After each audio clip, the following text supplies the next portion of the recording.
ಏನ್ರಿ ಜಗಳ ಉಂಡು ಮಲಗು ತನಕ, ಆದರೆ ನಂಬದು ಮಲಗಿದ ಮ್ಯಾಲೆ.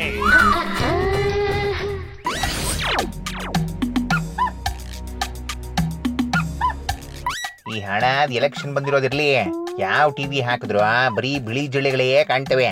ಒಂದ್ ಚಾನೆಲ್ ನಲ್ಲೂ ಜ್ಯೋತಿಷ್ಯ ಇಲ್ಲ, ಪುರಾಣ ಇಲ್ಲ, ಪೂಜೆ ಪುನಸ್ಕಾರಗಳ ಬಗ್ಗೆ ಕಾರ್ಯಕ್ರಮಗಳಂತೂ ಕೇಳಲೇಬೇಡಿ. ಅದೇನ್ ಅನಿಷ್ಟವೋ ಏನ.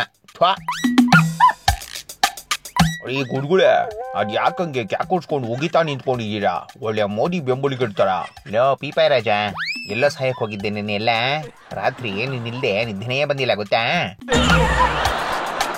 ಏನು, ನಾನು ಇಲ್ದೆ ನಿದ್ದೆನೇ ಬಂದಿಲ್ವಾ? ಹೋ ಕಣ, ರಾತ್ರಿ ಎಲ್ಲ ನಂಗೆ ಗಾಳಿ ಬೀಸೋದು ನೀನೆ ತಾನೇ.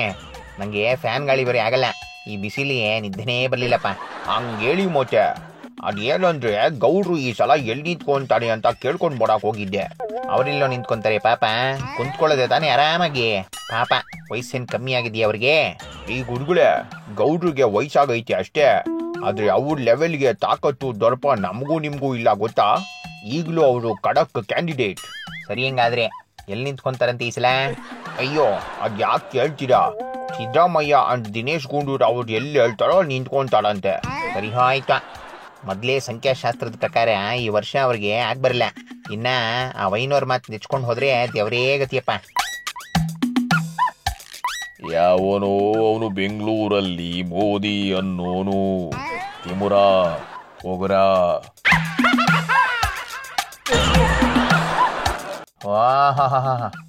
ಬರ್ಬೇಕು ಸಿದ್ದರಾಮಯ್ಯನವ್ರು. ಏನು ಮೈ ಮೇಲೆ BC ಪಾಟೀಲ್ ಬಂದಂಗಿದೆ? ಅಲ್ಲ ಕೌರವ ಬಂದಂಗಿದೆ. ಅಯ್ಯೋ ತೆಗಿ. ಯಾವ ಪಾಟೀಲು ಇಲ್ಲ, ಕೌರವಾನೂ ಇಲ್ಲ. ನಮ್ಮವ್ರು ಎಲ್ಲೇ ಸಭೆ ಸಮಾವೇಶ ಮಾಡೋಕೆ ಹೋದ್ರು ಮೋದಿ ಅಂತ 4 ಜನ ಕೂಕಬೋತಾರೆ. ಆ ಕಡೆಯಿಂದ ಡೆಲ್ಲಿ ಮೇಡಮು ನನ್ನ ಹಾಕೊಂಡು ರುಬ್ತಾವ್ರೆ. ಹೌದು ಸಿದ್ದರಾಮಯ್ಯ ಅವರೇ, ಪಾಪ ನಿನ್ನೆ ಅದೆಲ್ಲೋ ಪ್ರಿಯಾಂಕಾ ಗಾಂಧಿ ಅವ್ರ ಎದುರುಗಡೆನೂ ಹಂಗೆ ಆಯ್ತಂತೆ. ನೋಡಯ್ಯ, ಯಾರು ಹೆಂಗನ ಕೂಕಳ್ಳಿ, ಈ ಸಲ ಪ್ರಧಾನಿ ಆಗೋದು ರಾಹುಲ್ ಗಾಂಧಿನೇಯ. ಆಯಪ್ಪನಿಗಿನ ಬೇಕೇನಯ್ಯ ಕ್ಯಾಂಡಿಡೇಟು? ಅಲ್ಲ, ನಂದೊಂದು ಪ್ರಶ್ನೆ ಐತೆ. ಇಷ್ಟೆಲ್ಲ ರಾಜಕೀಯ ಅನುಭವದಲ್ಲಿ ರಾಹುಲ್ ಪರ್ಫೆಕ್ಟ್ ಕ್ಯಾಂಡಿಡೇಟು ಪ್ರಧಾನಿ ಆಗೋಕೆ ಅಂತ ಇದ್ದೀರಲ್ವಾ?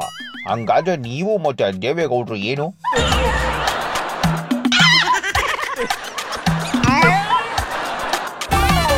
ಗಂಡ ಏನ್ರಿ ಜಗಳ ಉಂಡು ಮಲಗು ತನಕ, ಆದರೆ ನಂಬದು ಮಲಗಿದ ಮ್ಯಾಲೆ.